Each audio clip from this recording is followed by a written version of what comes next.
Welcome to the second lecture of the fifth week of the course in machine learning.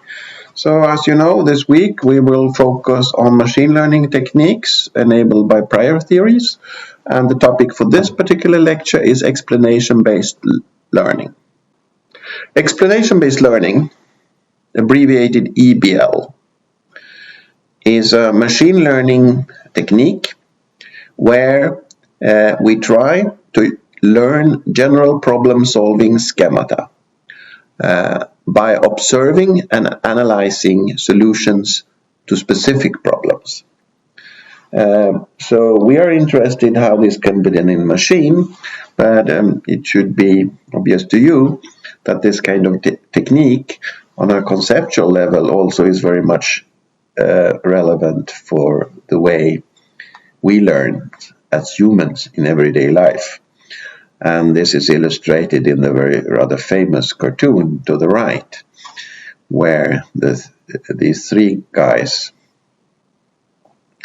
looks at their friend and see what he does, and probably at a later stage will abstract from that.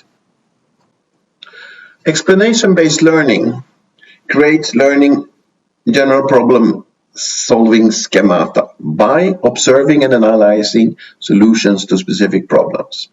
And EPL spans the spectrum of inferences from deduction to abduction.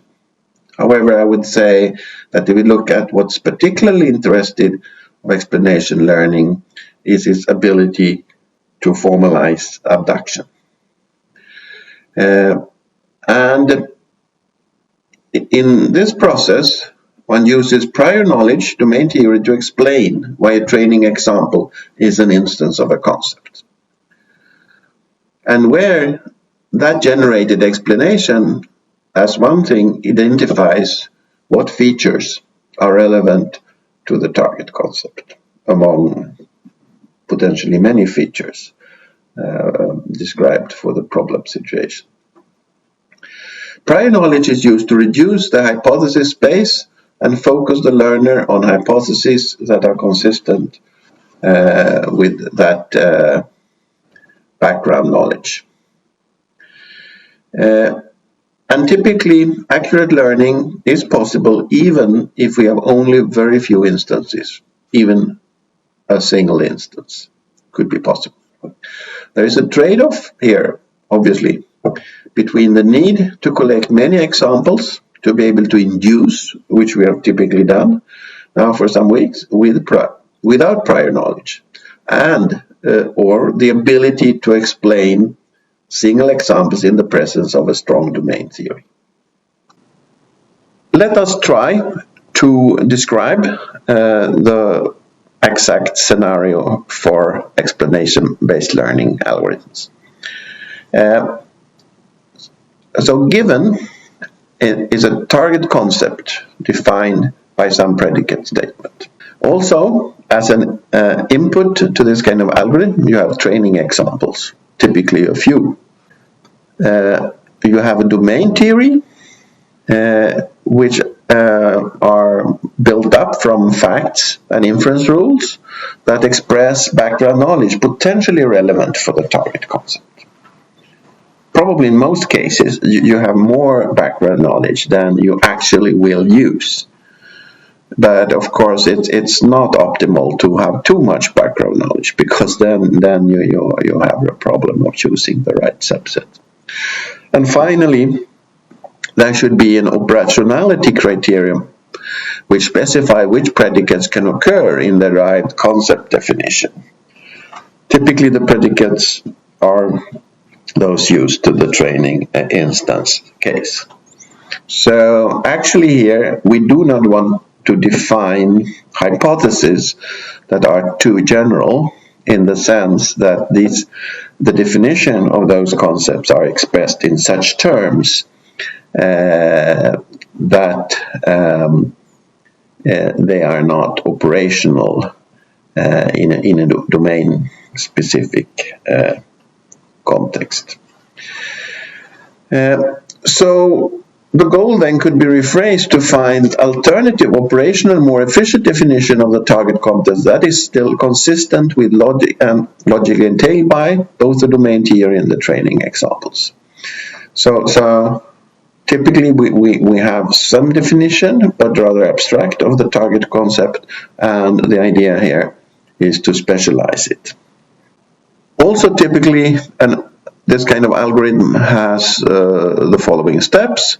So first, you have the step where we explain, by which we mean that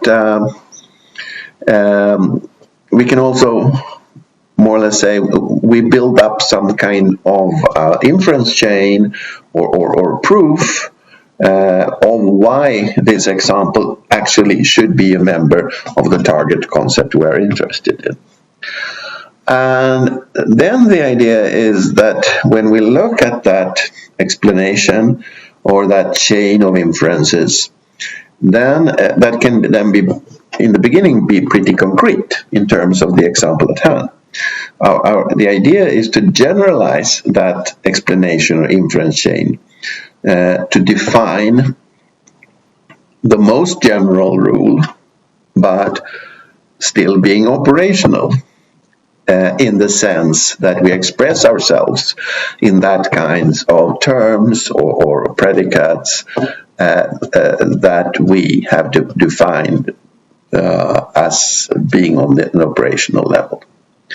And finally, when we created this new definition of this concept, we can add that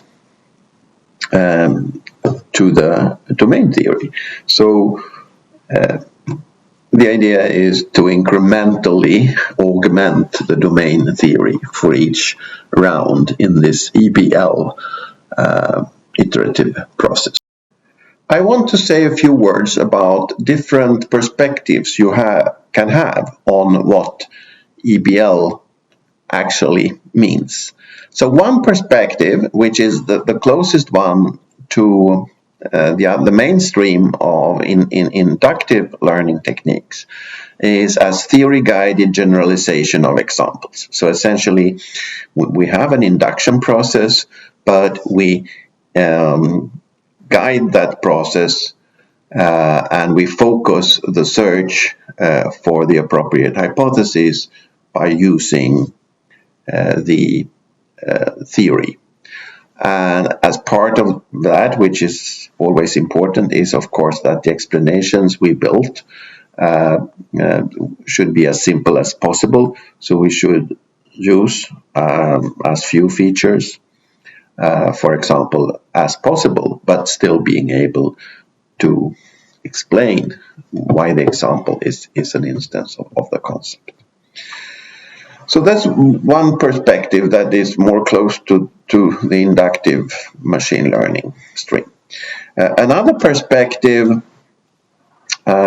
is as example-guided reformulation of theory. So then we can say we start more from a theory, and it can be the case that they have a theory that is overgeneral, that is not considered operational in the sense that it's effective to use for problem solving in a domain. So what we want to do is to specialize the theory so it becomes more operational. And then we can do that by looking at these examples, and the examples can guide us in which specializations we should make. The third way of looking at EPL, which now we move more and more, actually by step in this little list of perspectives, into the deductive realm. So we can view EPL as knowledge compilations. So actually, the domain knowledge is complete enough to perform some reasoning for specific cases. But what we can do through EPL is to simplify these inference chains so they become more efficient in particular case. Then one can of course question whether that is learning or not, because the competence in there to solve the problem. The only we do is that we learn problem-solving skills to become more efficient. So on this slide, you can see some graphical depiction of what I hopefully have expressed earlier, that what we really do in EPL is that we try to flatten the structure, the chain of inferences. So instead of expressing the problem solving through a rather complex chain of inferences, we can express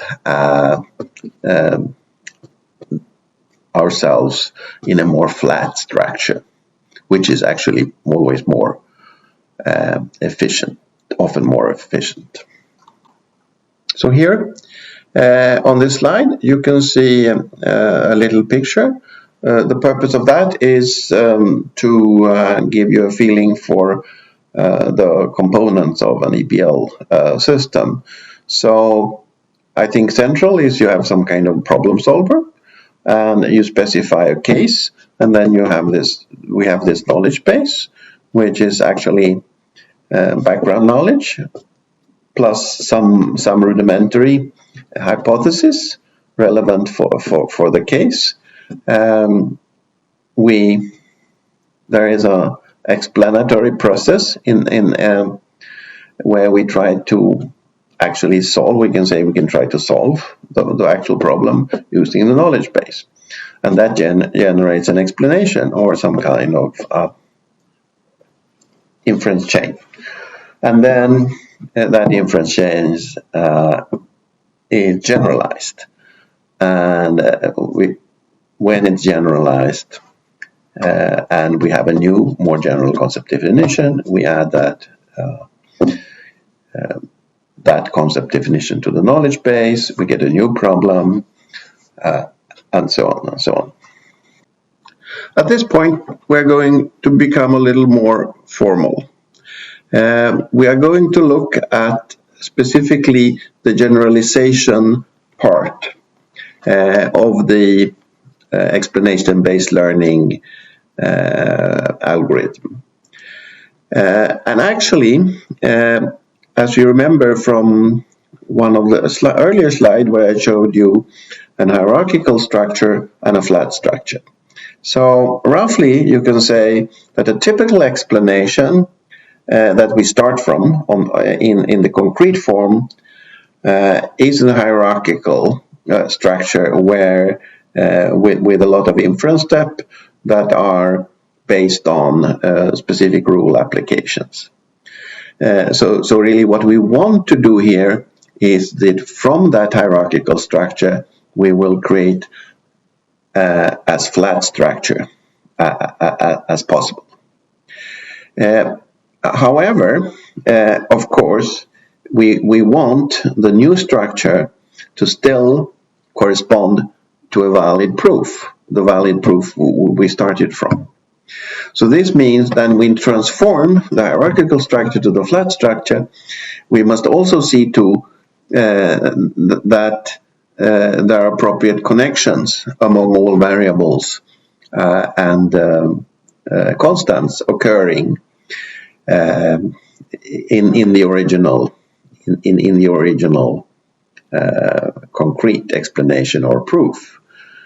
And actually, when on this slide the word literal is used, is actually literal is just a common term for could be a constant, it could be a variable, so to say.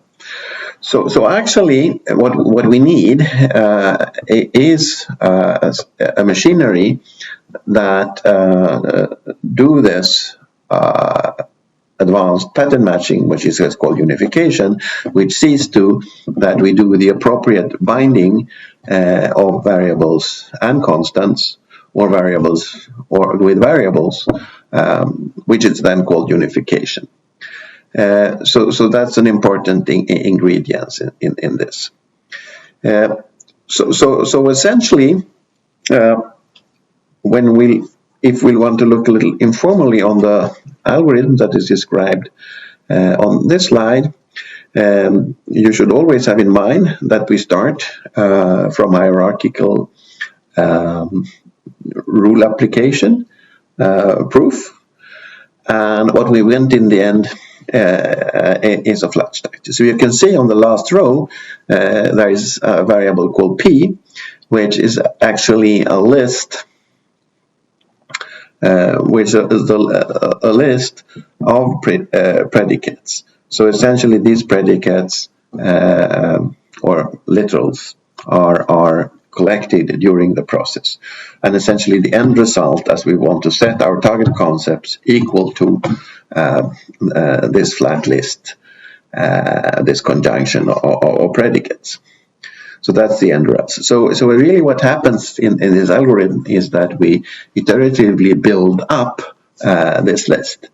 And we actually do that through a process where we take the target, the predicate, and as it is expressed here, regresses through each rule on each level through the proof structure. Always then involving this unification algorithm that sees to that the variables and constants are unified together in the appropriate way. So this is intuitively what is described here, and I hope you can look at a little in more detail. I will also show you an example in the coming slide. Here we will look at a simple example. Actually, it's a problem where we look at boxes, and that can be put on a table, and they can put on each other. And actually, the target predicate we want to look at in this example is whether it's safe to put one box on the other. And then there are a number of these predicates who say whether they are light or not. We try to define light in terms of their weight. We try to define their weight in terms of their volume. We can also say that one of these elements we have is actually constitutes a table, and so on. So we have a little domain theory that describes these kinds of boxes and their properties, including the table, of course. And then we also have a list, as I already mentioned. Typically for this kind of methods of operational predicates. This means that those predicates we are allowed to use in our final target definition of the goals concept. Then we have a training example, which is actually a situation where we have two objects and the properties of those objects. And then finally we have the target or goal concept, that is, with this case, this predicate expressing whether it's safe to put one object on the other. So this is our domain theory in this case.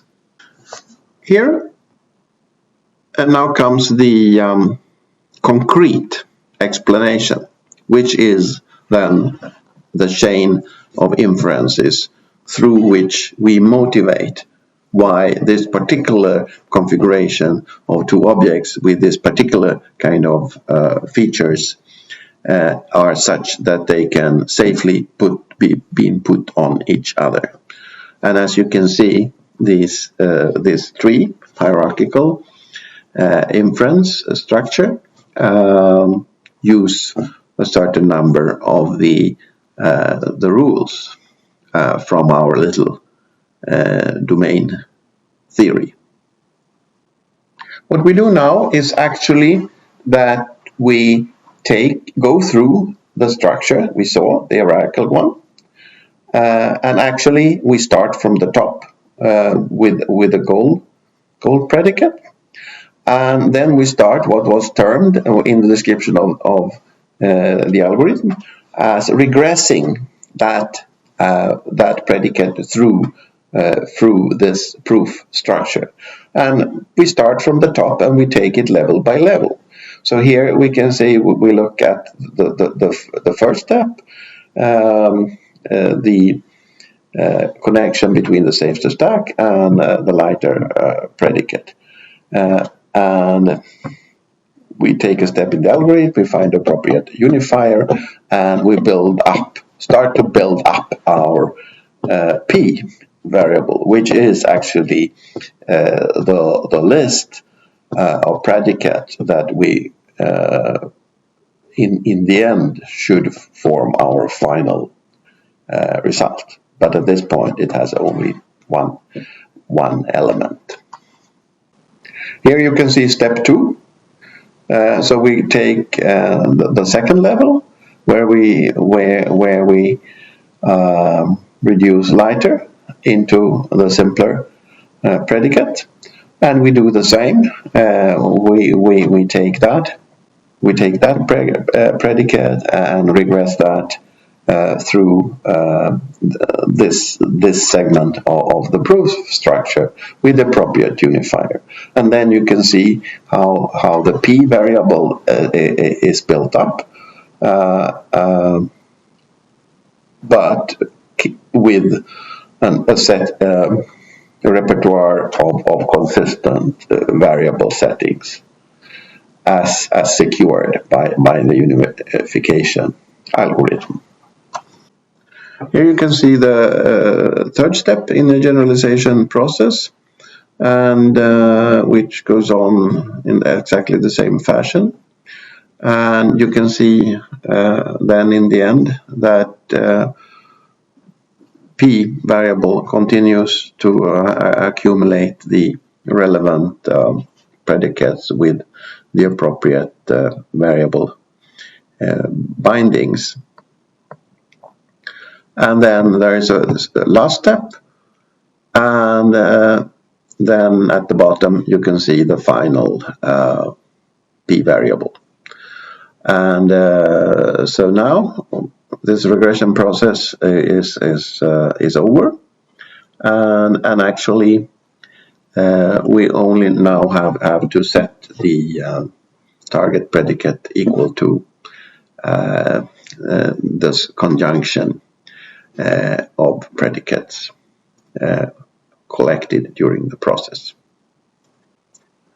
EPL is, of course, very much related to the kind of background theories we work with, and the quality of those theories. I mean, for this kind of toy examples we looked at, it's like we have a theory that is complete, even if it's small, and we have one little corner, we have one target concept which we want to operationalize. So it's very well defined. But in general, of course, there can be all kinds of properties of domain theories, all kinds of imperfections. So they can be incomplete, they can be inconsistent, they can be incorrect. Incorrect here means that the theory is consistent internally, but the theory does not match reality. So anyway, one can say it's wrong because it's not a good model of the domain we want to make a model for. But and it can also be intractable because it's so computationally complex to handle. And of course, there are two-way reasoning here. So EPL techniques can, of course, be used to make theories better, to complete what is incomplete, and so on.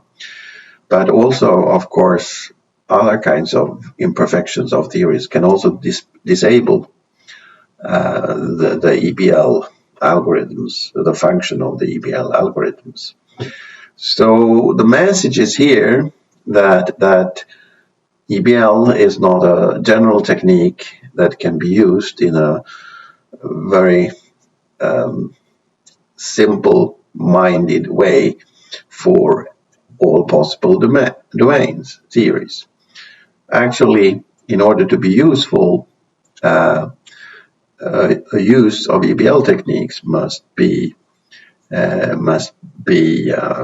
prepared for by a careful analysis of the available domain theories and the properties of those, and some prognosis of the kind of imperfections they have, and then making some clever choices of what kind of imperfections could be fixed using these techniques, and also being sure that there are not other imperfections that can hinder or complicate the use of the techniques.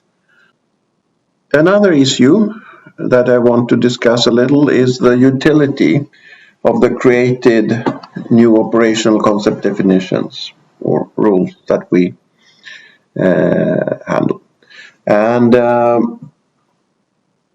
EPL, in many cases, do not create entirely new knowledge, but has rather the goal to improve the domain theory so that the problem solving becomes more efficient. So one way of looking at EPL is as knowledge compilation. Of course, one can always discuss what is learning. Is this learning then? Because it's not new knowledge, it's just becoming more efficient. On the other hand, if we look at ourselves, a lot of the time when we say that we learn something, it's that actually that we learn to become more efficient in doing things. So it could be, of course, a matter of debate where we are on the borderline between planning and learning. But in this perspective, EPL represents a dynamic form of knowledge compilation where a system is tuned to incrementally improve efficiency on a particular distribution of problems. So it's not so necessarily that the system becomes more efficient for all problems, because we started with a more general theory, and then by handling a series of cases, we in a way optimize the system for that particular sample of instances. It's also the case if we learn many new rules, many of these new operational rules, we could call them macro operators, macro rules, search control rules. The terminology is pretty complex here. It can also be so, unfortunately, that to add more rules to the system, in spite of the good purpose we had, will deteriorate the problem-solving efficiency. So that the amount of generated additional rules outweigh the benefit that we were after. But of course, as always, we can come up with countermeasures. So we can be more careful in our selection of rules to store. We can also see to that sometimes we throw away rules that are rarely used. So by making our algorithms more complicated, we can anyway fight this phenomenon that the growing rule set deteriorate performance. EPL systems is not a new invention. This kind of systems has been built for a very long time. And you find on this slide a list of examples. And for example, if you look at the earlier systems, one famous system, this combination called strips plus macrops, is a very famous planning system from the early 1970s, which actually also on top of its planning performance had a capability to building what was called at that point as macro operators.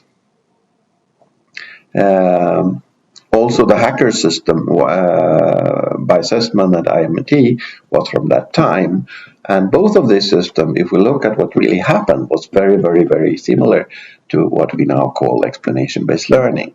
So one can say that the evolution of the term explanation-based learning was really starting more or less in the mid 1980s, where there were a number of papers. One of them is exemplified here by Mitchell, Keller, and colleagues, where they try to create an abstraction for this kind of systems.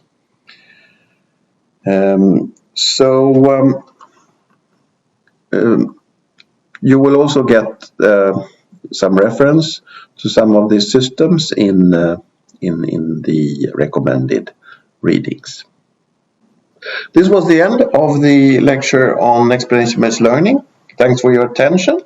We will now turn into the next subtopic, inductive logic programming, which will come up in the next lecture. Thank you.